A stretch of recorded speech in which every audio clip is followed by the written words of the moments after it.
السلام علیکم viewers, professor for you آج ایک اور زبردست ویڈیو کے ساتھ حاضر ہے جس میں ہم بات کریں گے تاثر کے بارے میں۔ تاثر کیا چیز ہے اور تاثر کا کیا فائدہ ہوتا ہے۔ اب جس چیز کا بھی تاثر اپنے اوپر پیدا کریں گے، اپنے ارد گرد پیدا کریں گے، اپنے ماحول میں پیدا کریں گے، وہی تاثر آپ کے آنے والے وقت پہ اثر انداز ہوگا۔ مثال کے طور پر اگر آپ پریشان ہیں اور آپ اس پریشانی کا تاثر اپنے چہرے سے ظاہر کرتے ہیں تو اس تاثر کی وجہ سے جو آپ کے ساتھ آپ کی فیملی رہ رہی ہے، آپ کے دوست رہ رہے ہیں، وہ بھی اسی تاثر سے وہ بھی پریشان فیل کریں گے اپنے آپ کو، اور پوری ایک انوائرمنٹ، پورا ایک ماحول بن جائے گا جس میں تمام لوگ پریشان نظر آئیں گے۔ یہ کیا ہوا؟ یہ آپ نے پریشانی کا تاثر دیا۔ لیکن اگر آپ پریشانی میں خوشی کا تاثر دیں، صبر کا تاثر دیں اور اپنے چہرے سے اس پریشانی کو ظاہر نہ ہونے دیں تو اس سے کیا ہوگا کہ آپ اپنے اوپر خوشی کا تاثر پیدا کرتے جائیں گے تو وہ آپ کی پریشانی کو ختم کرتا جائے گا،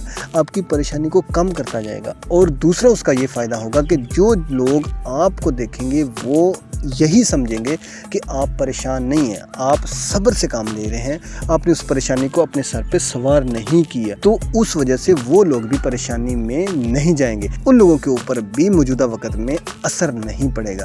تو اس لیے آپ نے ہمیشہ پازیٹیو اور صبر والے تاثرات اپنے اوپر طاری رکھنے ہیں، جس سے آپ کی فیملی، آپ کے ساتھ اٹیچ لوگ، آپ کے دوست، آپ کی سوسائٹی کے اندر جو لوگ بھی آپ کے ساتھ موجود ہیں وہ لوگ بھی اس اچھے تاثر سے فائدہ اٹھائیں گے اور ان لوگوں کے اوپر آپ کی پریشانی کا اثر نہیں پڑے گا۔ اس کی ایک اور مثال آپ کو بتاتا ہوں۔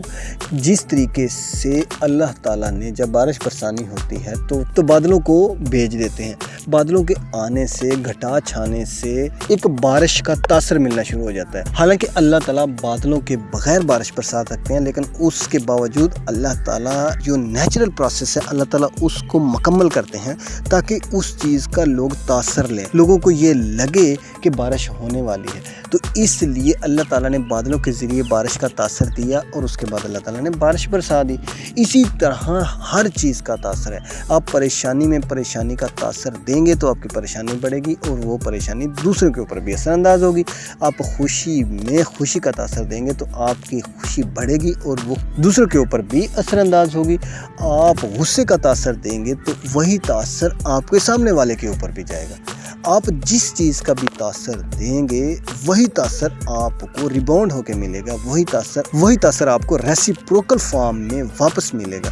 تو اس لیے آپ نے ہمیشہ کوشش کرنی ہے کہ اچھا تاثر رکھیں، صبر سے کام لیں اور اس تاثر کی وجہ سے آپ کے ماحول اور سوسائٹی پہ بھی اثر نہ پڑے، آپ کے گھر پہ بھی اثر نہ پڑے، آپ کے بچوں اور آپ کی فیملی کے اوپر بھی اثر نہ پڑے۔ تو اس لیے ہمیشہ اچھے تاثر کو اپنے اوپر طاری کرنے کی کوشش کریں۔ نو ڈاؤٹ کہ یہ چیز بہت مشکل ہوتی ہے کہ انسان پریشانی میں خوشی کا اور صبر کا تاثر دے، لیکن جو لوگ اس چیز پہ اوور کم کر لیتے ہیں اور ایسا تاثر پیدا کر لیتے ہیں، آپ یقین کریں ان کی پریشانی منٹوں میں ختم ہو جاتی ہے، وہ اپنی پریشانی سے بہت جلدی نکل آتے ہیں۔ اس لیے ہمیشہ ان تاثرات کو پازیٹیو رکھنا ہے۔ میری ویڈیو کو دیکھنے اور لائک کرنے کا بہت شکریہ۔ اللہ تعالیٰ آپ کا حامی ناصر ہو۔ جزاک اللہ۔